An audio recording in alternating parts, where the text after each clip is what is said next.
from your podcast too with no minimum listenership. That means a nobody podcast like mine can make money off of sponsorships. It's everything you need to make a podcast in one place. So if you haven't tried Anchor or you want to start a podcast and haven't tried it yet, download the free Anchor app or go to anchor.fm to get started. That's ANCHOR.fm to get started. You're listening to the Dillo's Dojo podcast, hosted by Dylan Dillo Smith, Midwestern Ontario one and only MMA podcast, where we interview MMA fighters and voice actors like Sergeant Frank Woods. What is up, guys? It is Dillo, and welcome to another episode of the Dillo's Dojo podcast. This is episode 14 now, I think. So this week wasn't too much of a big week for events.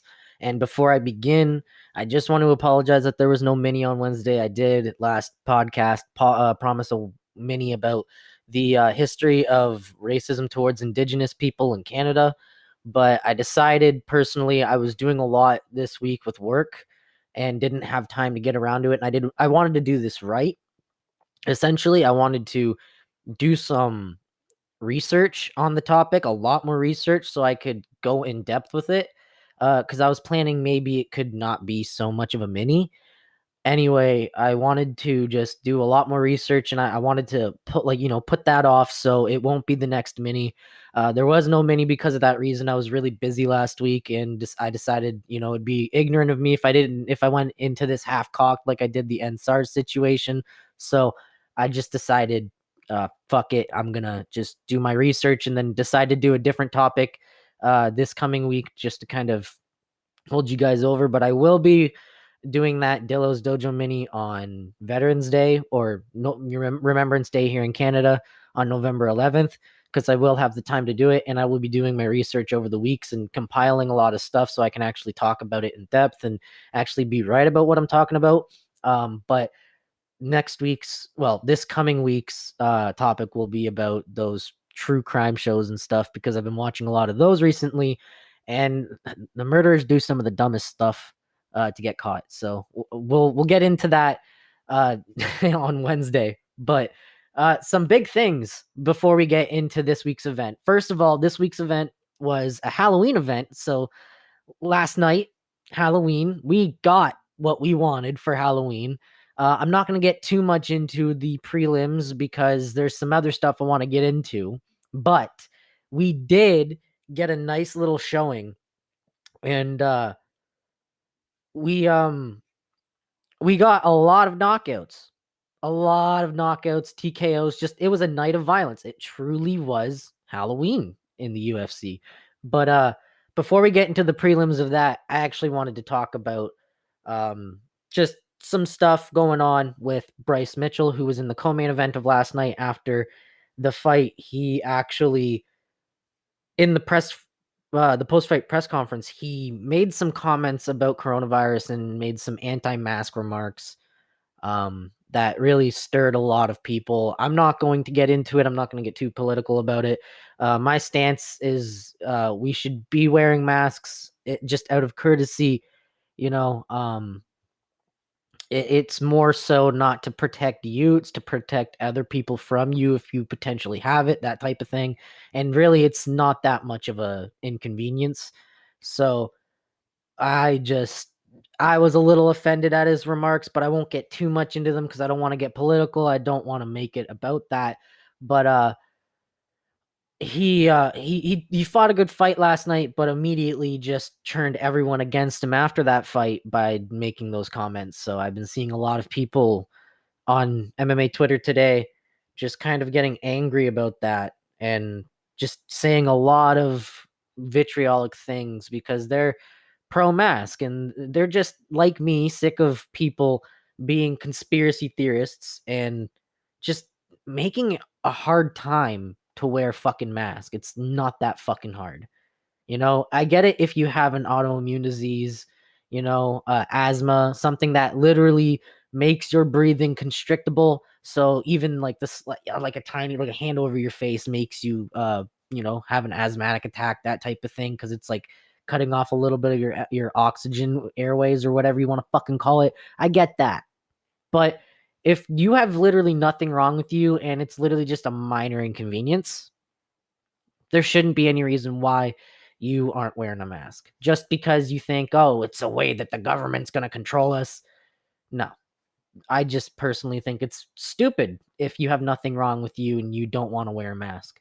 It's just out of courtesy, I think. But anyway, it's enough of that. We'll get into another thing before I get into the prelims.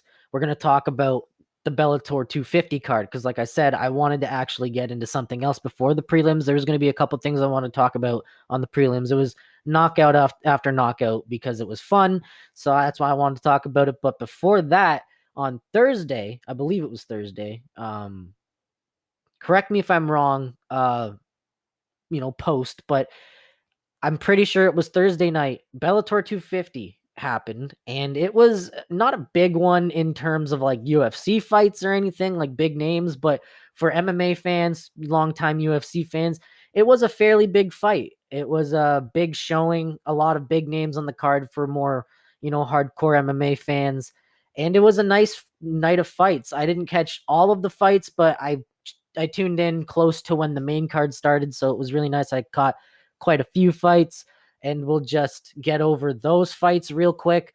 I wanted to start off with the first fight I caught, which was Saba Hamasi versus Bobby Volker, and it was awesome. Those two went back and forth, but Sabah Hamasi was just showing his incredible striking skills and his all-around game, but his striking was on point. And then in the second round, Bobby Volker's backing him up against the cage, and it doesn't even seem that Hamasi's in trouble. All of a sudden, Hamasi just throws a flying knee and hurts him, gets him to the ground, and starts finishing him with punches. It was awesome. It was like just out of nowhere, he's backing up kind of against the cage and just bounces and slams his knee right into Buddy's jaw. It was awesome. So I wanted to just talk about that one real quick because that was like the biggest highlight of the card. The rest of the fights were all decisions, and I'll get into them in a bit. But yeah, that one was big. I would love to get Sabah Hamasi on the podcast at some point and talk about that. That was an awesome KO. But I think that was the only finish on the card besides the first fight that happened on the card, which was a Darce choke. Anyway, we'll get on to the next fight now, which was former WWE heavyweight champion. I'm sorry, I cannot say that without even the slightest giggle and a smile on my face. Jesus, I can't say that seriously. Sorry. I love pro wrestling, like that, cheesy shit. It's fun to watch once in a while, but sorry. I cannot say that without fucking laughing even the slightest bit. Anyway, former WWE heavyweight world champion Jake Hager fought in his, I believe his second or his at this point, his third pro fight going into this fight against a former NFL player in Brandon Colton in his third pro fight. Both guys coming into this 2-0. This is a heavyweight fight.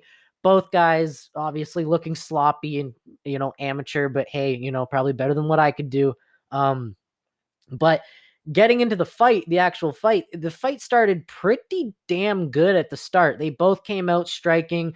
Jake Hager was looking really good from the start. Brendan Colton had his moments in the first round. He didn't get hurt too big or anything, but it was mostly he was just eating shots and Jake Hager was pushing inward more. But the thing about Brandon Colton was he was throwing his shots too, and when he was throwing his shots and landing, he was doing damage, and he was circling on the inside of the octagon, keeping Hager out on the outside against the cage, which, as you guys know, if you can't really score, effective striking or grappling, or the striking is pretty equal and there's no grappling, the next best thing is to score octagon control or cage control, which is, who can control the center of the cage better, who can push their opponent back and just keep that position better.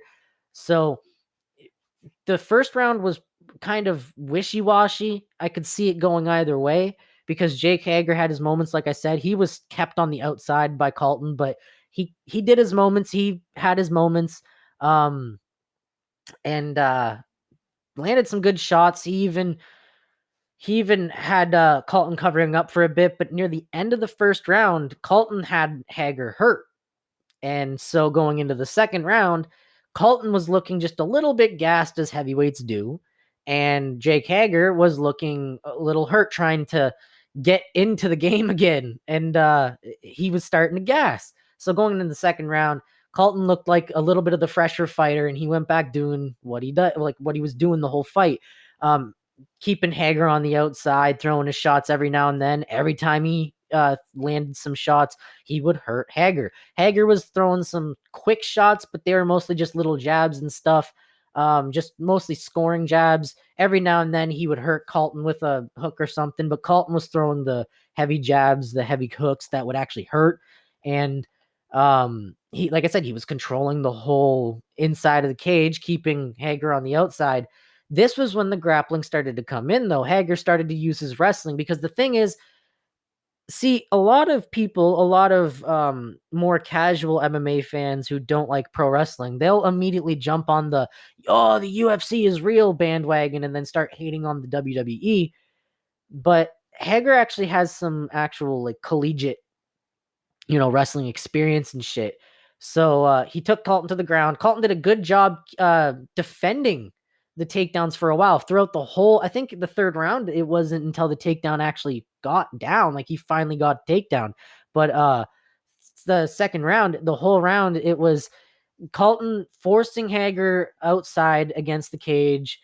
Hager trying to throw in jabs and trying to push inside the cage, and then Hager would try to take him down, push Colton against the cage, and then Colton would do an incredible job at, fighting the wrists and just controlling his hip movements and just making sure that Hager couldn't get him down. It was awesome. And then the moment that Hager would get him down, he'd get right back up again. So near the end of the second round, once again, Colton hurt Hager. Colton had Hager hurt, and Hager got saved by the bell. So going into the third round, I personally thought it was 1-1 because that was clearly Colton's round. Colton controlled the action, and he did the more damage. He was great with his takedown defense. That being said, the third round was kind of sloppy. It was just both guys were gassed. Obviously, Colton was a little bit of the fresher fighter going into it because Hager was still hurt coming off of that saved by the bell thing. But Colton still looking tired. Both guys looking sloppy. This time they're both just throwing shots. The shots don't even look like they're full winging shots. Obviously these guys are tired trying to swing. So it was pretty funny to watch, pretty sloppy, pretty embarrassing. But in my opinion, the last round, Colton did just enough. Hager scored a takedown, but didn't do much with it because Colton got back up immediately. And then Colton controlled the rest of the fight. As tired as both of them were, Colton had Hager almost hurt again. And near the end of the very end of the round, once again, I believe Hager was saved by the bell. And for some fucking reason, the judges scored it for Jake Hager in a split decision, 29-28. And I said this that night when I was watching it, that was fucking number one bullshit. That was, as Habib would say, brother, that is number one bullshit. But it was. I personally thought Colton won that, but whatever. Congrats to Jake Hager on his third pro win. I definitely would love to see them run it back because I think Colton won that, but good showing by both guys considering they're both pretty amateur. They're both from different sports. Hager obviously being an actor mostly, a stunt actor as all the WWE wrestlers are, and Colton being an NFL player. So both guys were athletic enough to be in the cage, but I'd love to see how both of them progress. Hager's looking pretty decent. He's not pushing his career, not rushing it or anything. That being said, that wasn't the only time that the fights went to a split decision and the scoring was wacky. I'm going to skip the next fight because there wasn't really much to talk about that fight. It was a pretty dominant fight by Dalton Rasta. We'll go into the Henry Corrales versus Brandon Gertz fight, though. Jesus Christ, that was a fun fight. Henry Corrales did a great job controlling the fight with his takedowns, but he actually stood with Brandon Gertz too. Was very quick, very in and out. Not a lot of power shots for the most part, but quick shots. Was mostly volume. Did very well, and actually took a lot of heavy shots from Gertz on the chin. Gertz is just known for being a wing and punches type of guy. If you get caught, you're going out because he's got heavy power. He's very tough and gruff dude. He'll take shots and eat them too, like, and just so he can fucking throw his own. He's just a great fighter, and they put on a great fight. The entire fight was just literally back and forth. Henry Corrales every now and then landing takedowns.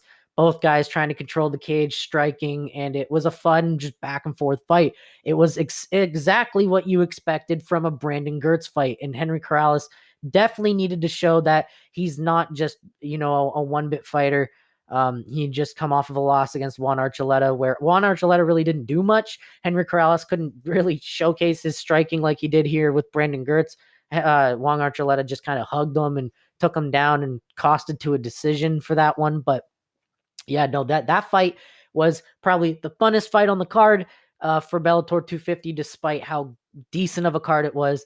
Those guys put on a fight that I was expecting. However, I did just say that this was another fight that had wacky fucking scoring.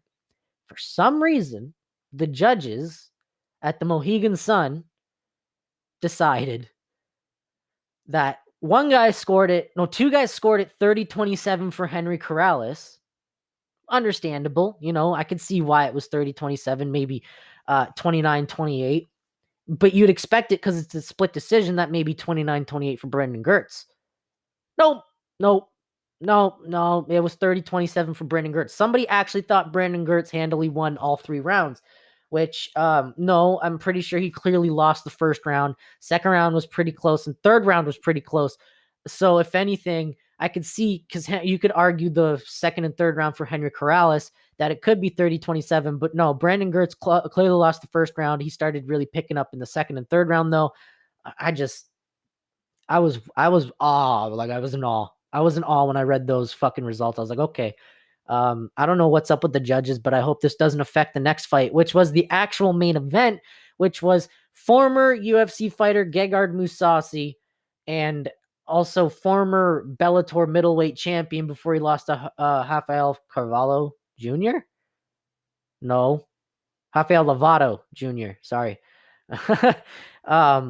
Before he had to retire due to health issues, which as I always say, all the best to him. He's a great guy.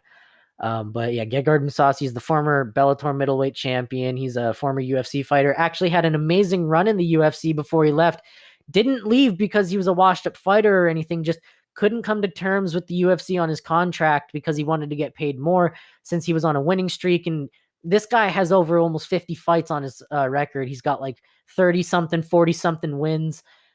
He's just an absolute veteran in the sport. He's fought a who's who of everybody, and he's just an incredible mixed martial artist. And, the UFC wasn't paying him enough because he wasn't that big of name value. He was just name value to, a little bit more hardcore fans, just like it is now. However, this was considered Bellator's super fight because Douglas Lima, the welterweight champion for Bellator, the, fucking 130,000th time welterweight champion. He's been on and off for years, but he's an incredible fighter nonetheless. The welterweight champion Douglas Lima coming up to middleweight to become only Bellator's second champ outside of Ryan Bader, who was at one point the light heavyweight. I believe he lost the light heavyweight crown. Yeah. He came down and lost his light heavyweight championship, but Ryan Bader is still the heavyweight champion. So they don't have any champs anymore. But Douglas Lima was looking to be the second in Bellator history. Unfortunately, Gegard Mousasi was ready for what Douglas Lima had to offer. Douglas Lima being a black belt in Brazilian Jiu-Jitsu, Gegard Mousasi being a black belt in Brazilian Jiu-Jitsu, an incredible Dutch kickboxer. Douglas Lima also having heavy kicks, very fast strikes. This was a great fight on paper and actually ended up delivering. Gegard Mousasi did what I expected, though, because Douglas Lima was going to do what I expected. Gegard Mousasi is a really good wrestler. He loves to use his grappling when he has to. He's got quite a few finishes by submission, and he's a very good grappler. Let's just say that. So going to the ground with Douglas Lima is no easy task, though. The guy's a black belt. He's very good at defensive grappling because of that. But Gegard Mousasi, the entire fight, made it his mission to hold Douglas Lima down.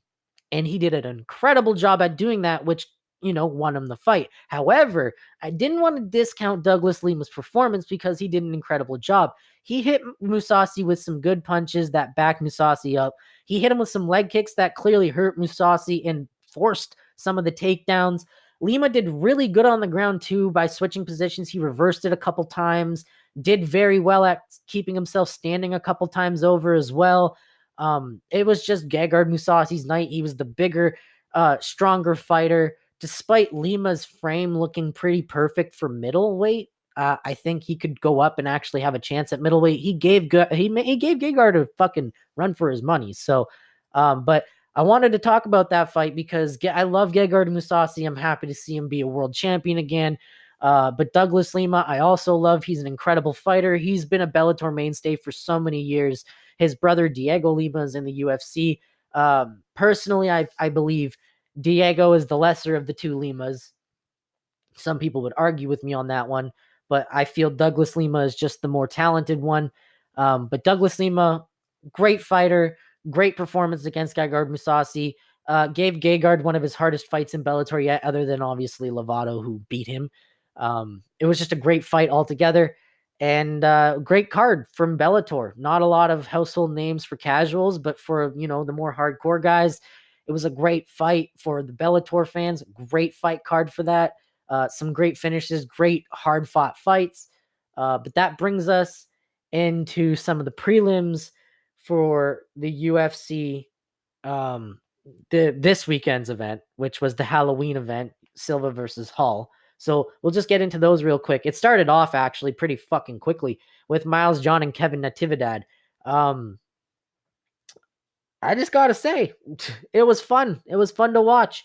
Both guys went back and forth. Kevin Natividad showed that he was very quick on the feet, but Miles Johns just did an incredible job at using his wrestling to just nullify Natividad's striking, and he showed that he was the better striker on the feet as well.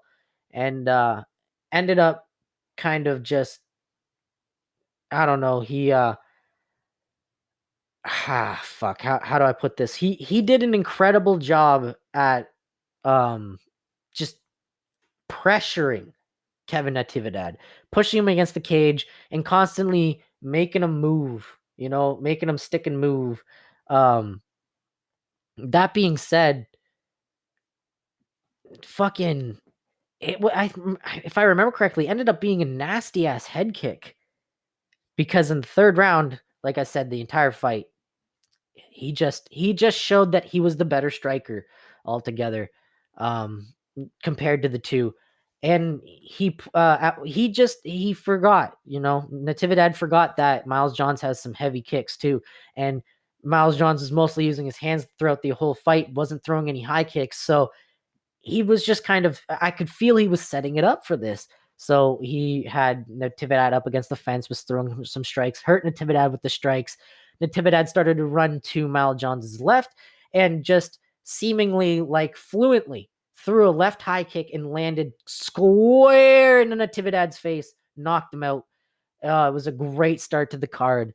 And then in the next fight, we had Dustin Jacoby and Justin Ledet, and Dustin Jacoby just put him away so fast with strikes.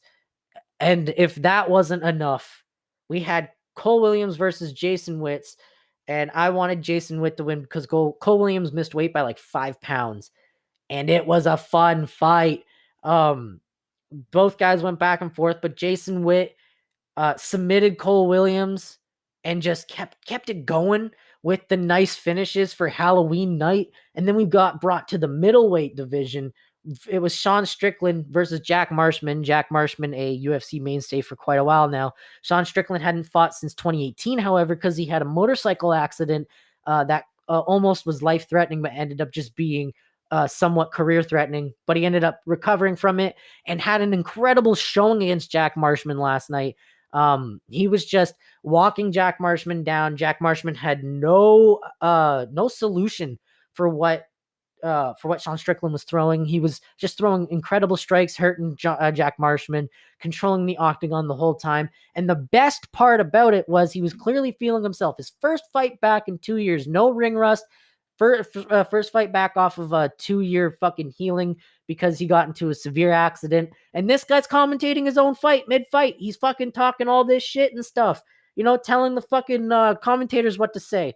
It just, I don't know what was in the air last night, if it was Halloween night, but all the fights were just fucking hilariously fun, and I loved them. It was full of violence. That brings me to my next fight, which was Dana White's Contender Series alumni Adrian Yanez versus short notice fighter Victor Rodriguez, which, just like he did on the Contender Series, put his opponent away so quickly with a nice fucking series of strikes, man. Obviously, it was a little bit more expected due to the fact that Victor Rodriguez was a short notice fighter, but nonetheless, a great debut for Adrian Yanez. I don't believe it was his debut. I think it was his second fight in the UFC, but nonetheless, Adrian Yanez just showing why he deserved his fucking contract, man. And that brings us to the prelim headliner, which was Alex Hernandez versus Chris Gritzmaker. Alex Hernandez is that guy that everybody fucking hates. And Chris Gritzmaker, nobody really knew him except for the guy who kind of retired Joe Lozon, which I was really sad because Joe Lozon is one of my favorite fighters. But I was expecting an all-out war between these guys. But for some reason, man, it was like the complete opposite. Alex Hernandez looked like a complete brand new, rejuvenated Alex Hernandez, as much as I fucking hate the douchebag. And Chris Gritzmaker didn't even look like how he did when he was up against Joe Lozon, man. He just, I don't know. He didn't look good. He just looked very stiff, wasn't very bouncy like he was against Joe Lozon, wasn't very free with his strikes. I just, something was up with him.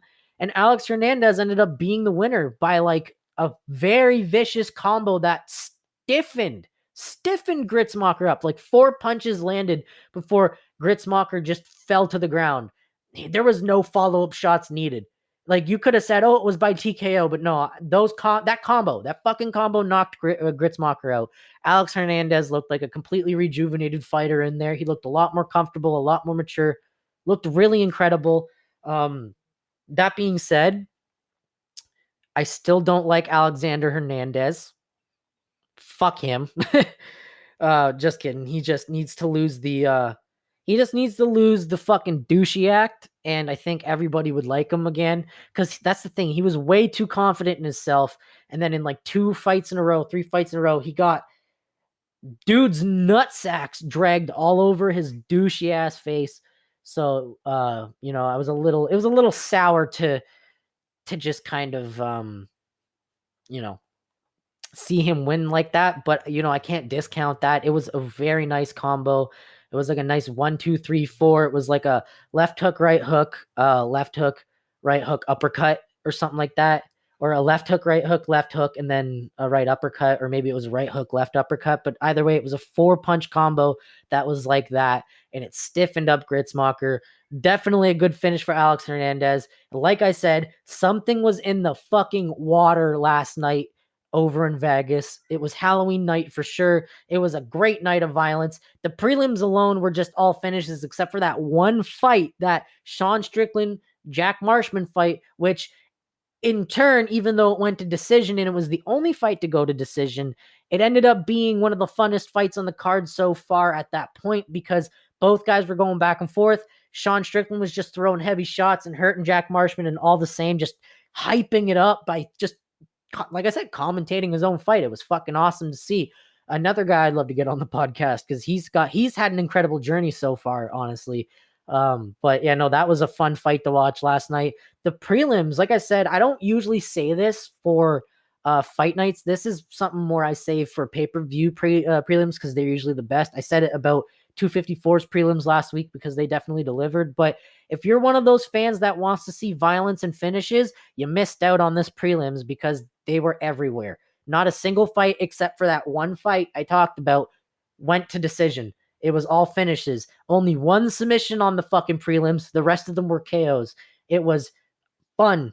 It was definitely a fight night where Dana had his number. He was definitely sitting there like, damn, it's heading into the main card. I wonder how it's going to end up. Who in the fuck am I going to give KO of the night to? I don't think he ended up giving KOs of the nights. I think he just straight up gave a bunch of performance bonuses and like maybe one fight of the night, because I felt like almost everybody on that card that got a finish deserved performance bonuses. They did great. Like I said, I don't know what was in the water, but getting into the main card now, I'll be talking about it. There was a lot more from that to come from. Like I said, it was just a fucking night of violence, and I loved it. It was a great night to be an MMA fan. Definitely one where if you wanted to see all-out wars where both guys were going back and forth and there wasn't really much slow grappling, oh man, you should have. If you were one of those guys that looked for that in an MMA fight or an MMA event, you should have been watching since the prelims. It was fun from start to finish. Anyway, that's it for the prelims. That's it for this half. I'm going to see you guys at the main card now. We've got a lot to talk about, some controversial decisions, but all in all, some great fights all together, and I can't wait to talk about them. Some great finishes too.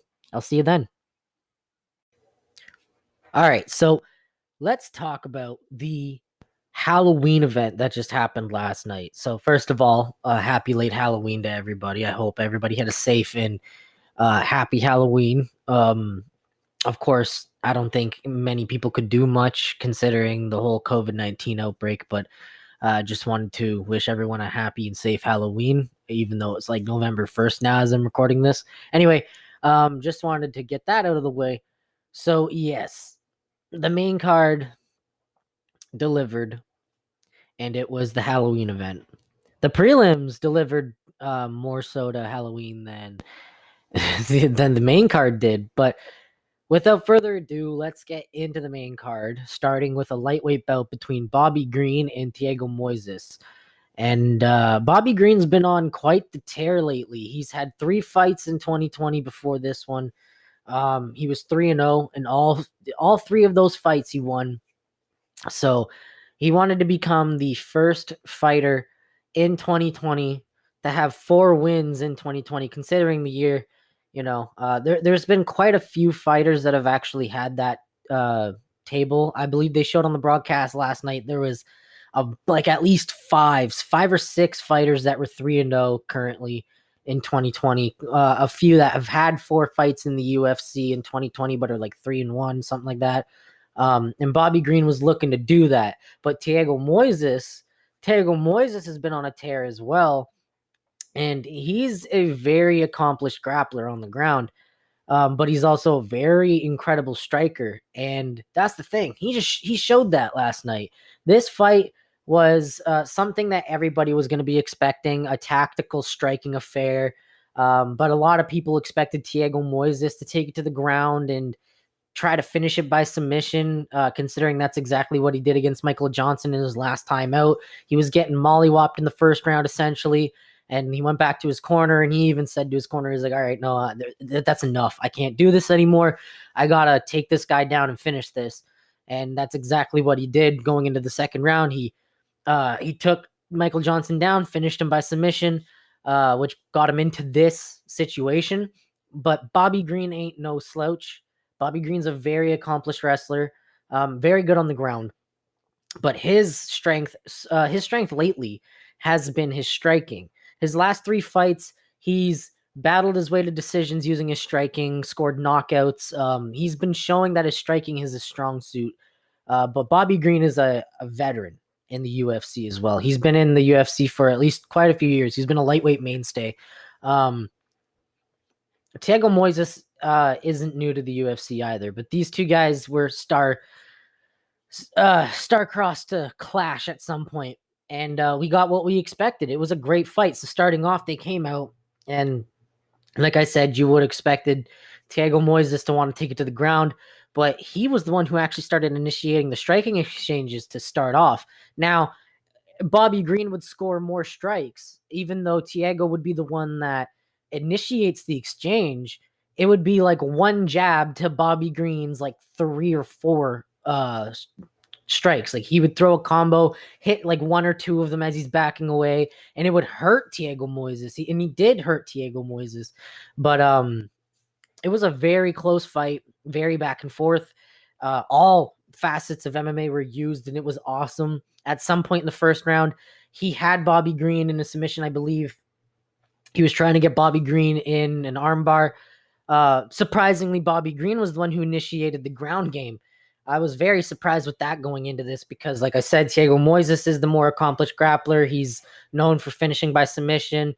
That's his strong suit. But Bobby Green's the one who initiated the takedowns, and then Thiego Moises almost had him in an armbar.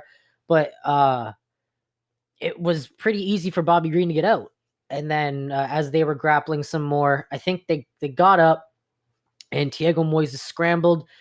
And then after the scramble, Thiego Moises got a hold of Bobby Green's leg and came very close to finishing him by knee bar. So I was very worried for Bobby Green, but Bobby Green, being the veteran, being an absolute stud in there, just kept calm, rolled the opposite way, and fought the hands with his free foot and just tried to snake his knee out of there so it wasn't locking his knee up, more so his shins. He slipped his leg out, got free, and then it was back to the feet with both guys. Second round, though, it was pretty back and forth. First round, I thought I would give it to Bobby Green because he did more with the takedown. He did more. Obviously, Thiego Moises had that moment with the armbar in the first round from the bottom, but there wasn't really much done from it. Bobby Green was landing elbows and stuff and doing very good at controlling Thiego Moises on the ground. So first round went to Bobby Green, in my opinion. Second round was a little bit more close between the two. It was more standing up, but when it got to the ground, that was when the knee bar happened, when Thiego Moises almost finished Bobby Green, and Bobby Green played it like a fucking absolute stud, just calmed down, got his knee free. That sounds like a Pokemon, knee free. But yeah, Thiego Moises almost finished him, but he got out. And then the rest of the fight was mostly just striking exchanges with those two. Same thing as always, Thiego Moises. Well, Bobby Green would be controlling the octagon, keeping Thiego Moises on the outside. Every now and then, Thiego Moises would reverse the positioning, so Bobby Green is against the cage. But every time Thiego Moises would come in with a jab, he would either hit Bobby Green or just miss with the jab, and Bobby Green would counter with at least 2 or 3 shots to follow up. And, you know, I say the second round went to Thiego Moises mostly because Thiego Moises did more on the ground, plus that knee bar attempt came very fucking close to finishing Bobby Green. So, you know, it was a little throw off, like it was a toss up. You could have given it to anybody, but I thought I would have given it to Thiego Moises. Indeed, actually, I'm pretty sure I gave the round to Thiego Moises on verdict. So Thiego Moises got the second round. Then the third round was even closer, but Bobby Green did the exact same shit he did in the first round. Thiego Moises would come in, throw a jab. He'd either land the jab or miss. Bobby Green would counter with a couple of shots, hurt Thiego Moises, move out of the way. He'd stick and move. He used his takedowns again, got Thiego Moises to the ground and controlled it from there. And I thought, I mean, personally, and this is why I'm not a judge, I guess, but I personally thought Bobby Green threw the more strikes. He had the more octagon control. The only thing that Thiego Moises would have maybe beat him on was ground control, and I think Bobby Green had more of that. There was just that one moment when Thiego Moises reversed him, and then the other moment with the knee bar. So going to the judges' scorecards, you know, I had it 29-28 for Bobby Green. So we're going to the scorecards. The scorecards are being read out. 29-28 across all boards to Thiego Moises. Now, I didn't think Thiego Moises did enough to make it a for sure 29-28 win. Split decision, maybe. I wouldn't have been as upset, I guess, about the decision because it would have been like, yeah, no, a couple judges actually saw it as, his win. But you go on social media and everybody's screaming robbery. Now, of course, it was a very close fight. It is, I in my full on opinion, I think was a robbery, but it wasn't a very, very controversial robbery. It for sure was a robbery, but you could see the arguments made for Thiego Moises. That's why I said if it was more so read out as a split decision win for Thiego Moises, I don't think there'd be nearly as much controversial decision from it because people would be like, all right, one judge scored it for Bobby Green, 2 judges just happened to score it for Thiego Moises. But they're like, I think the biggest issue everyone had with this decision is the fact that not a single judge scored it for Bobby Green, considering he definitely won the first round and how strong he finished the third round. Because I believe he ended up finishing the third round on top of Thiego Moises. So I don't know. It definitely was a controversial decision. I didn't agree with it, and a lot of other people on social media didn't agree with it. There was a few people obviously being little trolls saying, "Shut up, yeah, no, it was a good decision," but there was a lot of people out there that were very upset about the decision. And my thoughts with Bobby Green, because I feel like he should have got that win. But also my hats off to Thiego Moises. He's continuing on that run now. That's two pretty decent names in the lightweight division he's beaten now. Obviously, there's going to be an asterisk beside Bobby Green because, people think that Bobby Green won, but he also finished Michael Johnson, and he's no slouch. So, it's a good name on his resume regardless. Even though there might be an asterisk, it's a good name on his resume regardless. But that brings us into our next fight, which is a middleweight bout between Kevin Holland, who is, I believe, a Dana White's Contender Series alumni, but yet again, back-to-back, another man who's fought 3 times in 2020, and he's looking for his 4th win in 2020, looking to be the first fighter to go 4-0 in 2020. And he was up against kickboxer and karate fighter Charlie Ontiveros. This was a very odd fight. So the fight started normal, both guys coming to the center to strike. They touch gloves, all that. Kevin Holland threw a couple good strikes, but it was Charlie Ontiveros that clearly had the advantage on the feet. He has these quick kicks, unpredictable strikes. His karate stance is a little unpredictable. You don't exactly see where his kicks are going. He doesn't fully telegraph them as much as regular kickboxing does. So, he was proving to be a problem for Kevin Holland on the feet. Kevin Holland got some good shots in, but he decided to rely more on his wrestling, his grappling to take it down to the ground, and so he did. And he took Charlie Ontiveros to the ground. And it was so clear at that point. The moment that Charlie Ontiveros got to the ground, it was so clear that Kevin Holland was going to be the more dominant fighter in this fight. And it was because of, just how inexperienced Charlie Ontiveros seemed on the ground. He did decent defending against Kevin Holland. Kevin Holland would throw a submission here and there, but it was very much Kevin Holland all on the ground. Ontiveros managed to get up once more, and then Kevin Holland got him down again and got into side control. And I don't see, the thing is, a lot of people are confused on how it happened, but from what we saw, it was like, I think they were against the cage. Kevin Holland went for his second takedown. He got the second takedown, slammed Charlie Ontiveros, and ended up in side control. And from what the sources are saying, like the doctors and all the follow-ups after last night are saying, I guess Charlie Ontiveros, I'm guessing at the, like, when he got slammed or when he was on the ground, pinched a nerve in his neck because he verbally tapped, and he couldn't move. Like, he could wiggle his toes, he could wiggle his fingers, but he couldn't get up. He couldn't exactly get up. He didn't have the muscle strength. He didn't have the energy to do it or anything like that. Something happened, and it seemed very scary for a moment for Charlie Ontiveros. Good win by Kevin Holland, because even if that didn't happen, it was very clear where that fight was going. It was going to be a wrestling clinic mostly, because Kevin Holland was clearly the better grappler. Very, very good at taking him down on will and everything. But my thoughts are with Charlie Ontiveros. I'm hoping for a quick recovery.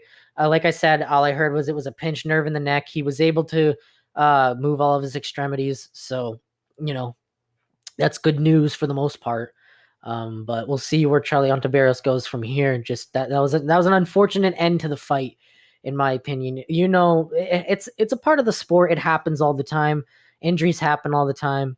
For example, I think the biggest example to even casuals are, Anderson Silva getting his leg kick checked the second time, and his leg just completely breaking on Chris Weidman's shin, or even more recent, facing Jared Cannonier. Jared Cannonier just broke Anderson Silva's leg with a bunch of leg kicks. Like, it happens, but sometimes the injuries are more scarier than others.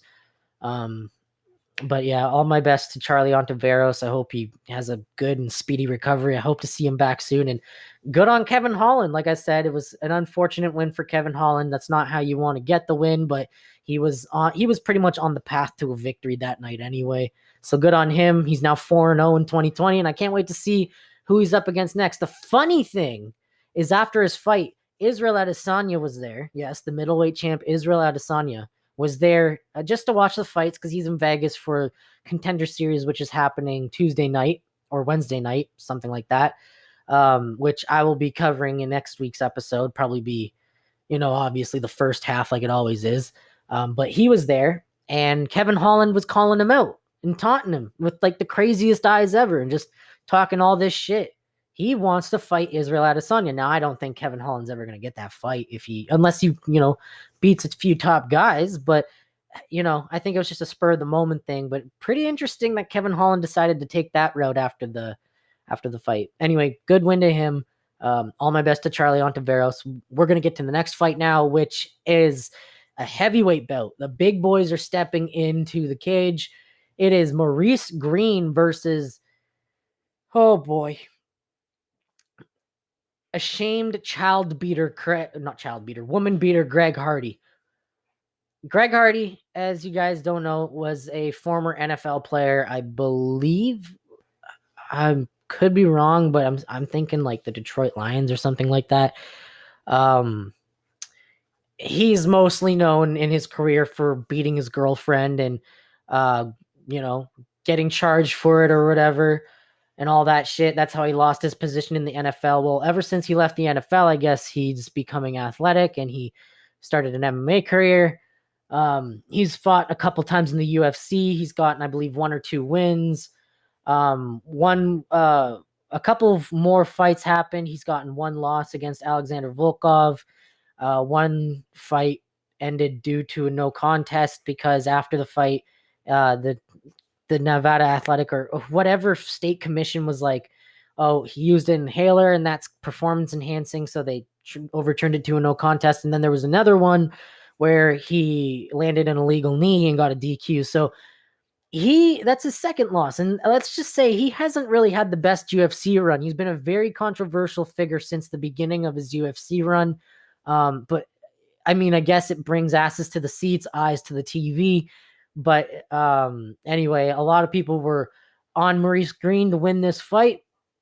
So these guys are coming in. Maurice Green fought a very smart fight. Greg Hardy tried to use his wrestling, tried to use his athleticism, and it failed. Maurice Green just stayed calm and defended, gassed Greg Hardy out. Maurice Green started to pick him off.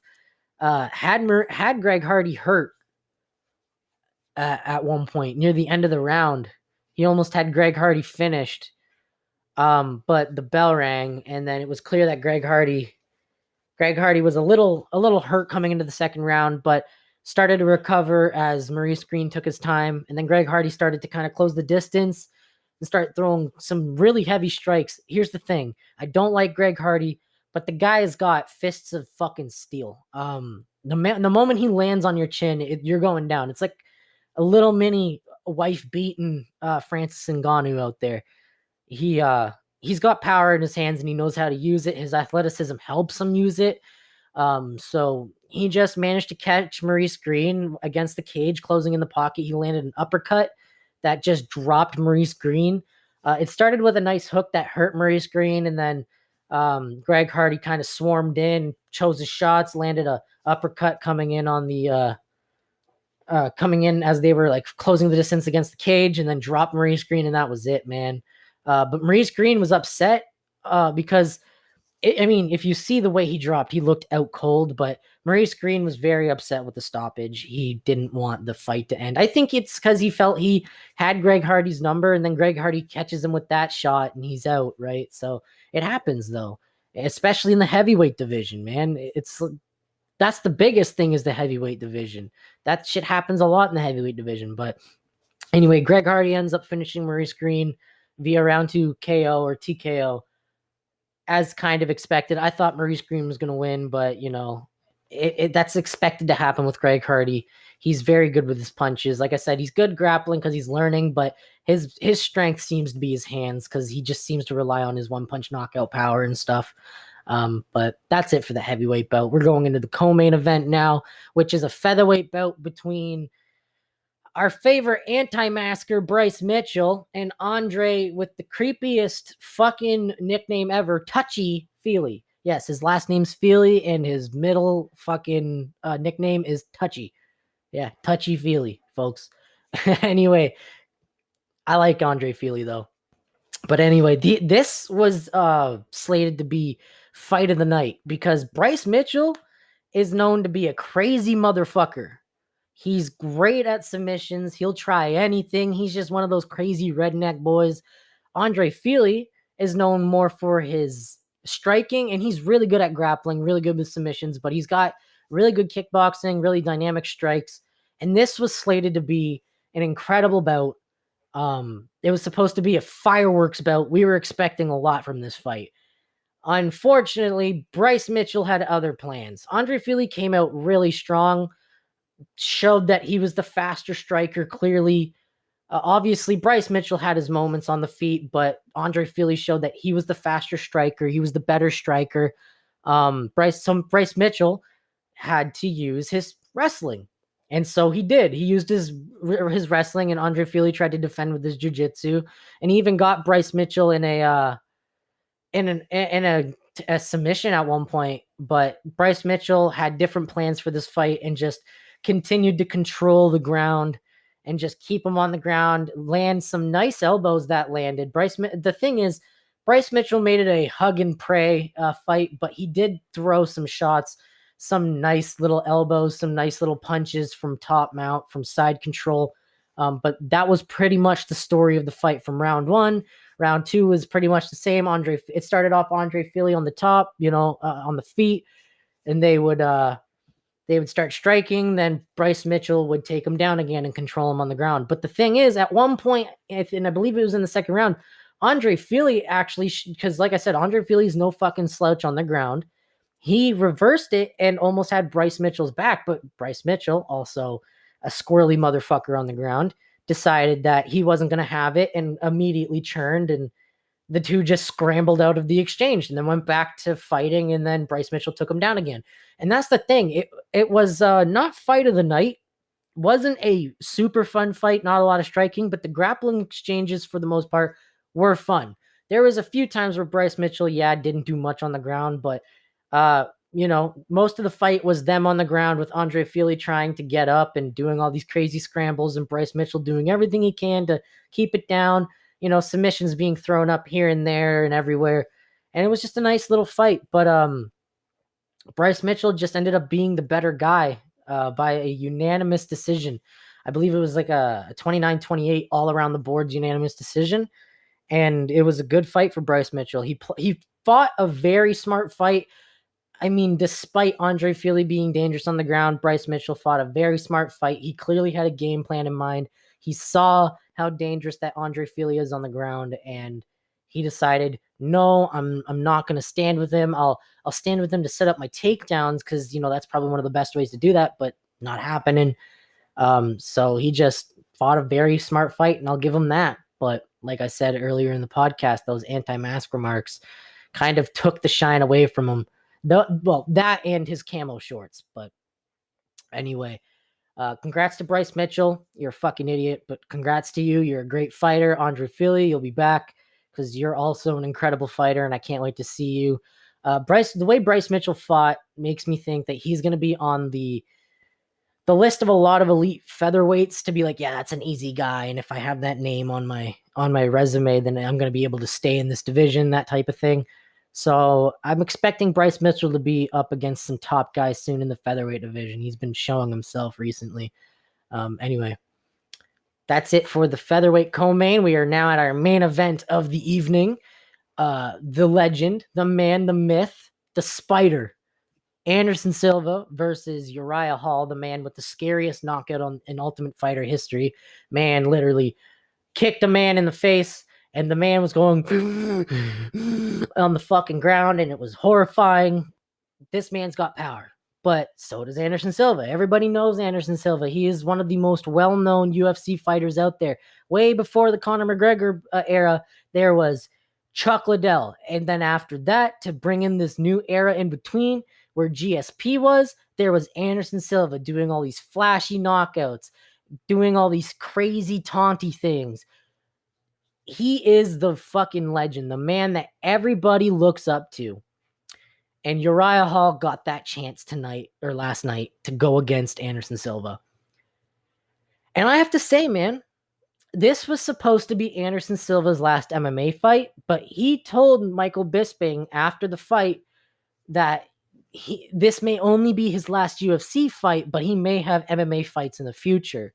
So this is probably not his retirement at all. But that being said, he looked really good for how old he was. He's 45, I believe. He looked incredible for how old he was, considering other fighters at his age looked way less talented than him, because he still looks like he could knock out some middleweights here and there. He's got power. He's got his dynamic strike still. The only thing that was the biggest problem was his chin. And he was very comfortable at the beginning. In the first and second round, Uriah Hall wasn't very comfortable yet, so he wasn't in his groove. Anderson was, though. Anderson was dodging every one of Uriah Hall's shots, landing these nice kicks to his legs, throwing punches, hitting Uriah Hall with these nice shots, these unpredictable shots, doing Anderson Silva things, the typical Anderson Silva shtick. And he was looking really good. He looked really good in the second round, and then Uriah Hall started to get comfortable around the third round, mid to end of second round, starting a third round. Uriah Hall was getting really comfortable, really in the game, and then started landing some good shots. And when we go into the third round, he drops Anderson Silva, and that's the biggest issue. I think Anderson Silva would have some chances with some better middleweights in this division if it wasn't for his chin. His chin is clearly going, and that's okay. Years of his experience, it's going to happen. So he got dropped, and then Uriah Hall got on top, almost finished him, got saved by the bell. But Anderson Silva shook it off between rounds like he always does, that type of thing. Going in again, Uriah Hall doing his typical thing, same thing he did last round, bouncing in and out. Choosing his shots. He's not even throwing kicks. He's just throwing his hands. He's throwing them pretty heavy, but unpredictably down the pipe, like straight down, not to the side, straight down the middle. Anderson Silva is trying to dodge him, counter. And at one point, Anderson Silva comes in and Uriah Hall counters him, knocks him flat on his ass. And then that's the beginning of the end. Anderson Silva gets up again. Uriah Hall drops him again, finally gets on top of him, starts raining down shots, and for a bit, Anderson Silva was defending, trying to cover up, but he wasn't intelligently doing anything other than just covering up and rolling out of the way. Uriah Hall was hitting some very deadly shots, and it was clear Anderson Silva was out of the fight. I think under 2 minutes in the fourth round, Uriah Hall finished Anderson Silva, and he's on his tear, man. Like, congrats to Uriah Hall. It was so nice at the end of the fight, because this is one of the most refreshing things that an MMA fan like me could see. The respect between the two competitors. Obviously, there was respect between Gaethje and Khabib last week, but this was different because this was someone who grew up watching, well, not grew up, but came up in his MMA career while watching Anderson Silva and trying to base his striking and everything off of Anderson Silva and pretty much aspiring to be the next Anderson Silva. And he beat him. And he was on the ground crying, saying Anderson Silva is still the best no matter what, saying he loves him. It was very heartwarming. It was a great display of respect. And my hat's off to Uriah Hall. I can't wait to see where he goes next, because he's definitely earned that 10th ranking beside his name. He might even go up a tiny bit after beating Anderson. We'll see. But anyway, my hat's off to Uriah Hall if I was wearing a hat. And Anderson Silva, what's going to be next for him? Because like I said, he's been knocked out in none, actually. I take that back. This is the first time he's been knocked out in a while, but he's been on a complete losing streak, as you do, because you're against better opposition now. But he looked really good all throughout the fight. Even in the later rounds when he was getting dropped, he still stood toe-to-toe with Uriah Hall. Looked like he was still kind of in it until he'd get clipped and dropped. So it's like, what's next for you, Anderson Silva? He's not going to retire, he said, but that may be his last UFC fight. I'm thinking maybe Bellator, or he might go to ONE, or he might go over to Japan and fight in Ryzen, whatever you want to call it. But that's probably the $1 million question for this week is what's going on with Anderson Silva and what's next with him. But one more big thing that just broke as I was setting up to record this. Dana White has confirmed, now it's not official on pen and paper, but Dana White has confirmed that Israel Adesanya is going to be moving up to light heavyweight to face Jan Blachowicz for the light heavyweight title. So Izzy is getting a chance to become a champ instead of fighting John Jones. I don't know how to feel about that, but good luck to Jan. Good luck to Izzy. I can't wait to see that fight. We'll see when it actually happens. We don't have an official date yet, but Dana White confirmed it last night, and everybody's been breaking the story today. So anyway, that's it for this week's episode. I will see you guys in the mini and in next week's episode. I'll see you guys later. Peace. You've been listening to the Dillo's Dojo podcast. Keep in touch with Dillo on his social media at Dillo Ross on Twitter and Dillo Ross on Instagram.